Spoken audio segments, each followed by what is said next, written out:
Sejam todos bem-vindos a mais uma edição do podcast Redação 360. Sou o professor Mário Vitor e dessa vez a gente vai iniciar um podcast bem interessante, né, professora Suzana? A gente vai bater um papo hoje sobre a Agenda 21, não é mesmo?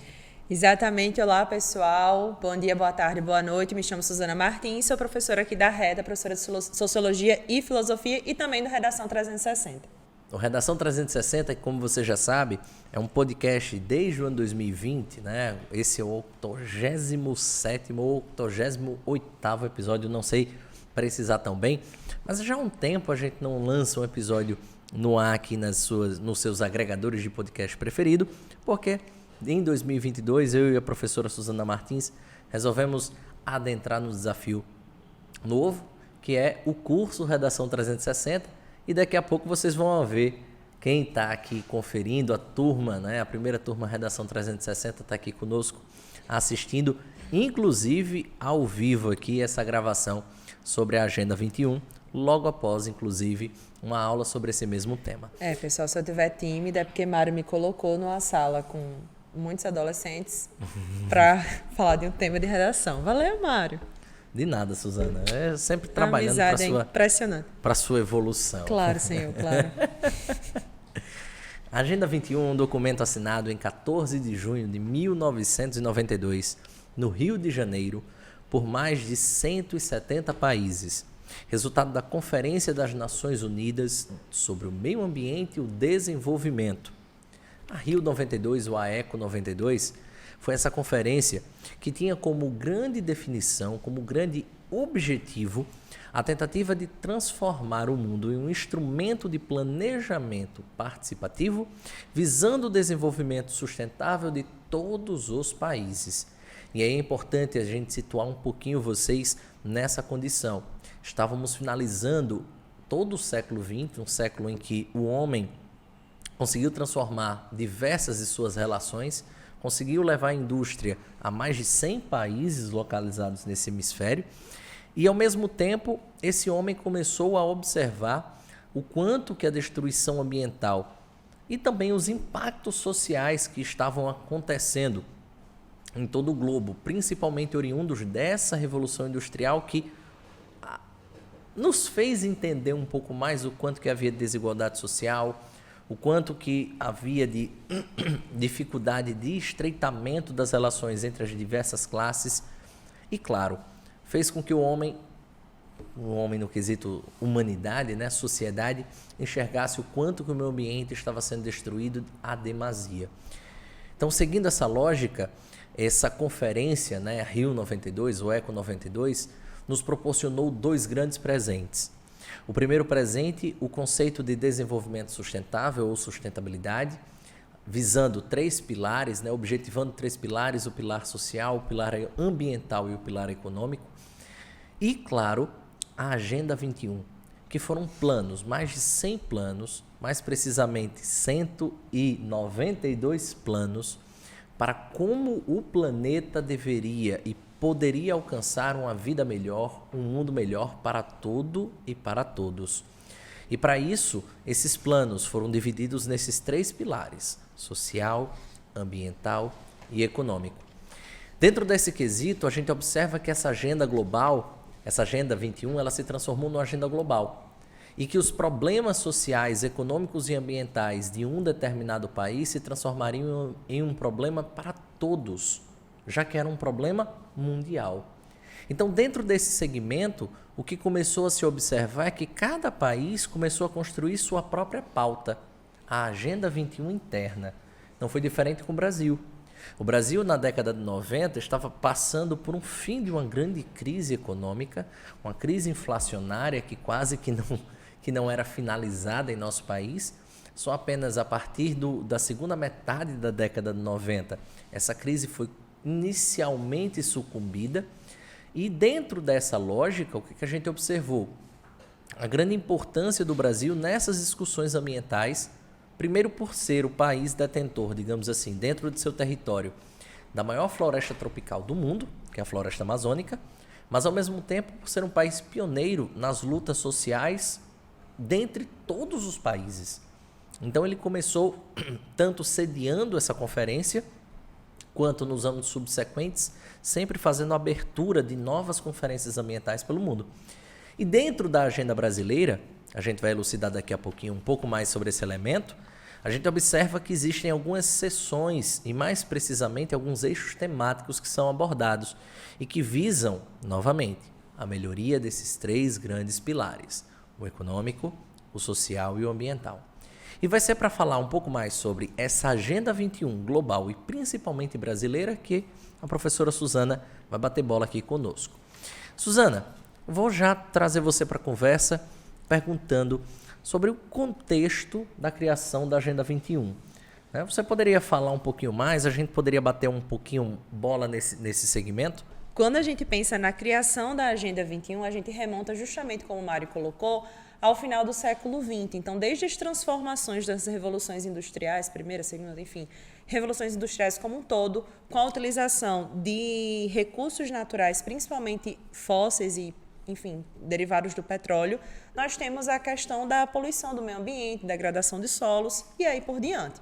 Então, o mundo ele precisa pensar como, no século XXI, ele vai conseguir gerir todos esses recursos na ideia de sustentabilidade. Então, o que é sustentabilidade? É que eu consiga produzir as necessidades do tempo presente, mas pensando também no tempo futuro. Então, que mundo a gente vai entregar para os nossos netos, para os nossos bisnetos? Então, a Agenda 21 ela vem pensando justamente sobre isso. E a Agenda 21 brasileira ela é pensada em 1997, então um pouco depois da Rio 92, como você colocou, em cima de eixos temáticos. Então, como a gente vai falar muito mais da questão ambiental, a gente pode elucidar aqui o eixo temático de gestão dos recursos naturais. E uma das coisas que é prevista por esse eixo temático, que é sempre dividido em estratégias e principalmente em planos de ações, então, quando vocês abrirem, eu acho que o Mário pode deixar aqui no link, no próprio YouTube, na descrição do vídeo, para vocês abrirem a própria agenda, vocês vão ver que existem estratégias e planos de ações já muito bem consolidados. O problema que a gente observa, e que a gente vai conversar mais lá na frente, é que isso não é colocado de fato em ação, seja por desinformação da própria população, ou seja por falta de interesse mesmo, muito baseado em que, se eu tenho uma Agenda 21 pensada para um plano ambiental, social e econômico, e eu esbarro, por exemplo, em questões do agronegócio, da agropecuária, isto é, eu preciso que essas empresas, eu preciso que essas instituições freiem um pouco os seus produtos, a sua forma de agir, para conseguir preservar o ambiental e o social, a gente sabe que isso é muito caro para o Brasil, é uma discussão muito forte e que, de fato, a gente vê problemas no nosso interior por causa disso. Então, a Agenda 21 ela é, ao mesmo tempo, muito bem construída, muito bem pensada, mas muito difícil de ser colocada em prática por causa dessas dificuldades com esses públicos, que são públicos muito fortes, principalmente no quesito econômico. E é interessante, né, Suzana? Porque quando a gente tenta remontar o que foi o contexto da Agenda 21, a gente precisa entender que ela não se remete exclusivamente à noção ambiental, ela se remete aos outros pilares e eu volto para a questão social como um ponto importante. Será que, por exemplo, quem está vivendo em uma situação de fome, de miséria, está preocupado com o meio ambiente? Será que essa pessoa que não tem necessariamente um teto, ela vai estar colocando como grande pilar de sua vida e de sua existência a preocupação com determinadas camadas e recursos naturais? Muito provavelmente não. E aí, se a gente diz isso para um indivíduo, quiçá para um estado, um país. E foi isso que aconteceu durante todo o século XX. O século XX ele foi muito claro na divisão dos países em primeiro, segundo e terceiro mundo. Em que o primeiro mundo, países industrializados, ricos e desenvolvidos, em que o segundo mundo eram países socialistas, ou seja, aquele eixo da União Soviética e dos seus países aliados, e o terceiro mundo eram países subdesenvolvidos, pobres e sem indústria, ou praticamente sem uma indústria tecnologicamente avançada. Então, o que acontece? Esses países subdesenvolvidos ou de terceiro mundo, eles tinham que lutar pelo desenvolvimento industrial de seus locais, de sua população e, consequentemente, de sua região.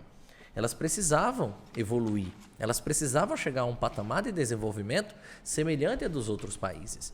Só que a grande questão é que aqueles que foram pioneiros na industrialização, na primeira e na segunda Revolução Industrial, somente eles, somente essa ação inicial já tinha sido responsável por destruir uma grande parte do nosso meio ambiente. Então, ocorreu um embate muito sério entre os países ricos e os países não ricos ou não industrializados no conceito de vamos continuar a desmatar, vamos continuar a emitir gases de estufa, vamos continuar a trazer impactos ambientais ou vamos manter o que temos hoje e tentar diminuir a curto, médio e longo prazo. E aí quem não se desenvolveu fica de lado, fica sem ter a chance de se desenvolver, fica sem ter a chance de um dia se tornar um país rico. E aí foi esse grande embate que levou, por exemplo, à formação de diversas conferências no mundo, dentre elas a de Estocolmo, de 72, e principalmente a Eco 92, que nos trouxe a Agenda 21. Então a longo prazo, nós vamos sim nos preocupar com o meio ambiente.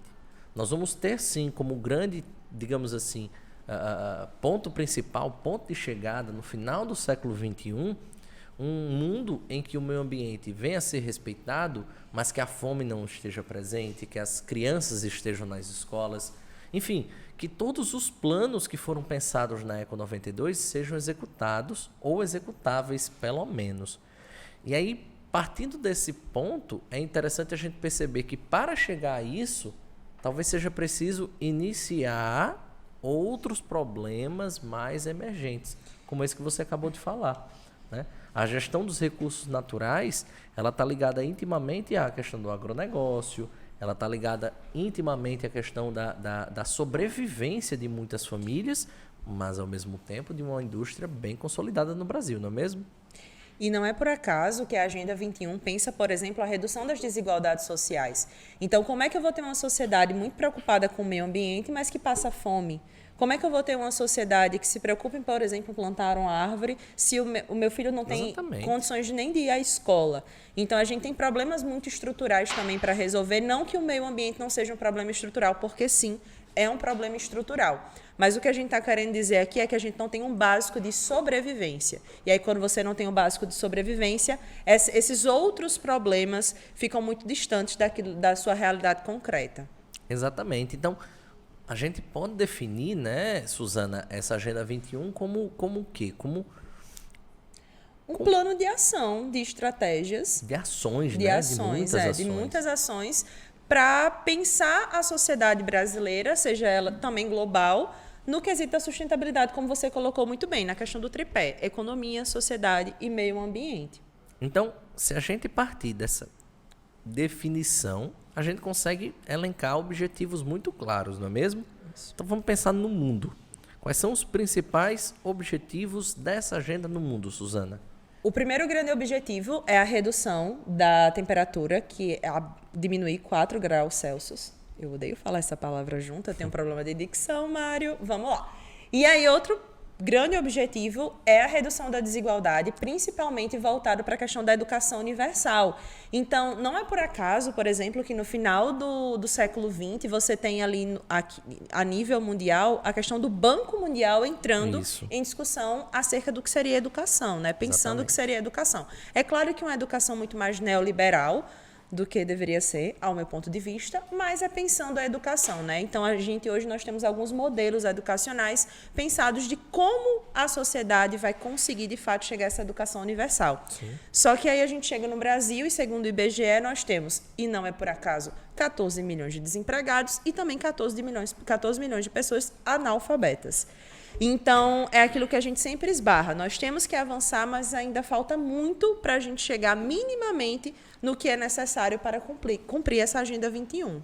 Então, a gente pode, no fim das contas, observar que a Agenda 21 não só está distante, como está mais distante do que estava em 92.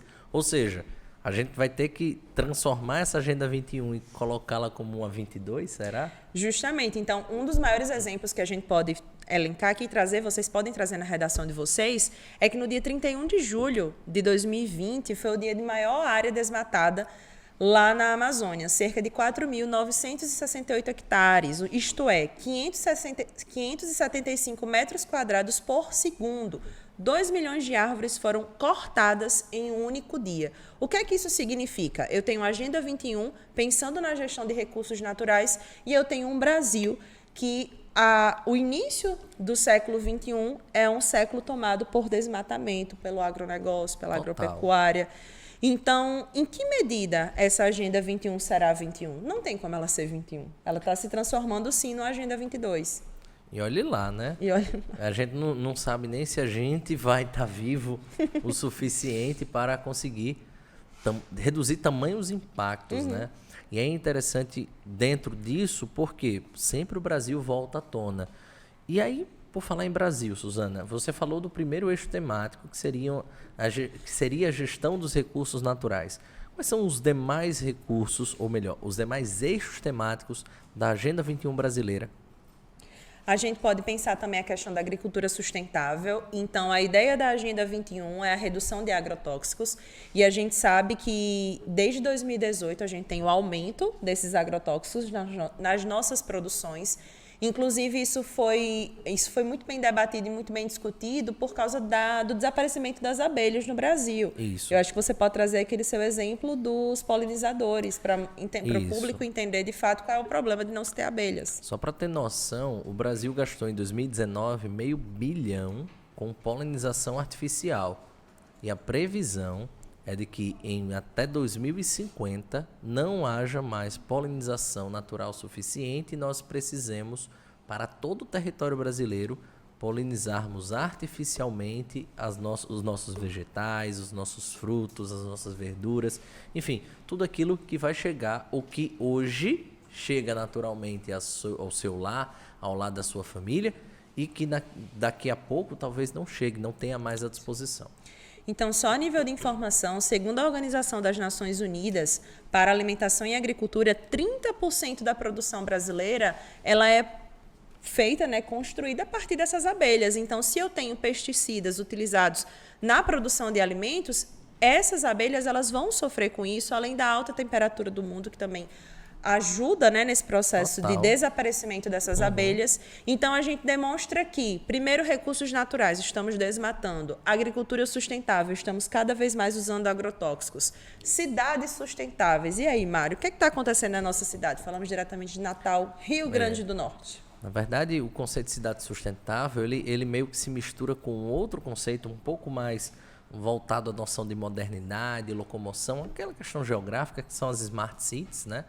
E, de certo modo, uma acaba complementando a outra. Quanto à Smart City, aproveita a informação para tornar a vida do ser humano, daquele cidadão que vive nessa cidade, um pouco mais fácil.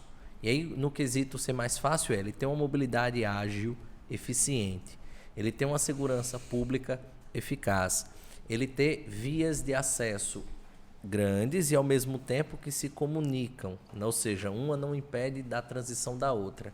Ele ter nas escolas internet, ele ter nas praças também uma internet de qualidade, entre outros fatores que se somam à ideia de uma cidade sustentável, partindo sempre do tripé, né? Sempre daquele tripé, em que eu tenho que ter uma preocupação ambiental, porque todo problema ambiental vai gerar repercussões sociais e repercussões econômicas. De mesmo modo, todo problema econômico gera algum tipo de efeito ambiental e social. A gente pode pensar numa crise, uma determinada crise econômica, por exemplo, que vem acontecer hoje por conta da pandemia da Covid, da guerra Rússia-Ucrânia, entre outros fatores, acaba atraindo o quê? Acaba atraindo a inflação para diversos países. E aí, para conter a inflação, estes países em crise, eles começam a produzir em larga escala para baratear o preço e, consequentemente, fazer o mercado voltar a consumir. Só que para aumentar, por exemplo, a produção, ele precisa do quê? De energia elétrica. Será que a fonte dessa energia elétrica é uma fonte limpa? É uma fonte renovável? É uma fonte sustentável? Então, para resolver um probleminha econômico, ele vai buscar elementos ambientais, recursos naturais que necessariamente afetam o nosso dia a dia, seja a curto, médio e longo prazo. E aí, isso esbarra justamente no nosso quarto eixo, que é o eixo de infraestrutura e integração regional. Então, se o Brasil já não tem muitas smart cities, né, cidades de fato sustentáveis, muito menos nós temos infraestrutura e integração entre as nossas regiões. Nós dependemos muito das rodovias. Então, aqui, quem sabe, a gente... acho que foi em 2017 a crise dos caminhoneiros? 2017. Crise dos caminhoneiros. Então, ninguém entendia a importância dos caminhoneiros até vir a crise dos caminhoneiros. Exato. Então, todo o nosso abastecimento das cidades, eles são feitos por rodovias. E isso mostra, inclusive, a nossa ineficiência e, mais uma vez, a nossa dependência em derivados do petróleo. Sim, a gente observa isso hoje, o quanto que nós somos dependentes e o quanto que isso interfere diretamente na inflação, no nosso bolso. Né? Você, para abastecer o seu veículo hoje, você deve estar gastando metade de um salário mínimo, ou quase isso. Pasmem. Né? Há 2, 3 anos, nós tínhamos essa mesma média muito abaixo da metade do que temos hoje.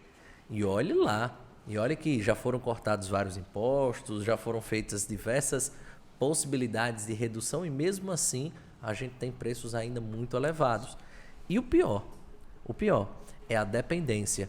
Ou seja, se hoje a gente mesmo como um estado autossuficiente em petróleo, a gente sofre com todos os impactos trazidos, imagina na situação de escassez desse produto internamente. Então, dentro dessa lógica, o petróleo, que faz muito mal ao meio ambiente, é consumido em larguíssima escala no Brasil por conta do sistema rodoviário. E, mesmo assim, ele está num preço nas alturas, elevadíssimo, trazendo perspectivas nocivas para o nosso dia a dia. O que vai ser da gente quando esse petróleo não for mais autossuficiente, quando o Brasil não tiver mais a capacidade de abastecer toda a nação? E aí a gente vai esbarrar na situação da desigualdade social, que é o nosso quinto eixo da Agenda 21. Então, a Agenda 21 visa justamente essa redução da desigualdade, principalmente no quesito fome, produção da educação universal, que a gente já citou aqui, e principalmente o desenvolvimento de mercado de trabalho. Então, a gente hoje, nós estamos em uma crise no mercado de trabalho, que é uma crise que já vinha acentuada desde 2008, mas é óbvio, com a pandemia do novo coronavírus, ela se acentua, mas nós temos esses problemas também para enfrentar. E, para finalizar os nossos eixos temáticos, nós temos o eixo de ciência e tecnologia para o desenvolvimento sustentável. Então, a ideia é que o Brasil desenvolva aqui uma educação voltada para o desenvolvimento sustentável, para que nós consigamos produzir conhecimento necessário para nos tornarmos um país sustentável. A pergunta é, quando? Mas mais uma vez a educação entra no jogo, né? A educação que é o principal elemento para a sociedade se desenvolver, é o principal elemento para que essa sociedade seja ambientalmente consciente, tenha uma economia sustentável e, ao mesmo tempo, seja muito menos desigual do que ela é hoje. Então, a gente observa o quanto que essa Agenda 21 no papel ela é muito bem montada, inclusive a agenda brasileira também é bem montada, mas o quanto que nós estamos muito distantes de resolvermos esse problema. E, aliás, só para você ter um gancho aí, caso esse venha a ser o tema da sua redação, seja de Enem, seja de concursos civis, concursos militares ou vestibulares para o Brasil, tome nota. O desfecho dessa redação, no caso a proposta de intervenção social, é a própria agenda. Justo. E aí você deve estar se perguntando, como assim a própria Agenda 21 é a solução? A Agenda 21, ela não está sendo posta em prática em quase nenhum país do mundo. Todos os países que assumiram o compromisso, eles não estão conseguindo pôr em prática. Por quê? A partir do momento que a gente analisa esse problema como um problema interno de longo prazo, a gente não cria caminhos ou concepções para agirmos hoje. Então a gente deixa isso para sempre amanhã, e esse amanhã não chega. Então o problema ele vai virando uma bola de neve.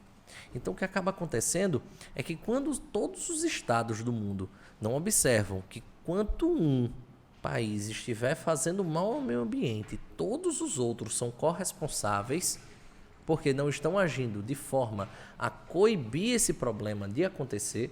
Afinal, um problema ambiental no Suriname interfere no Brasil. Um problema ambiental na Indonésia interfere no Brasil. Isso.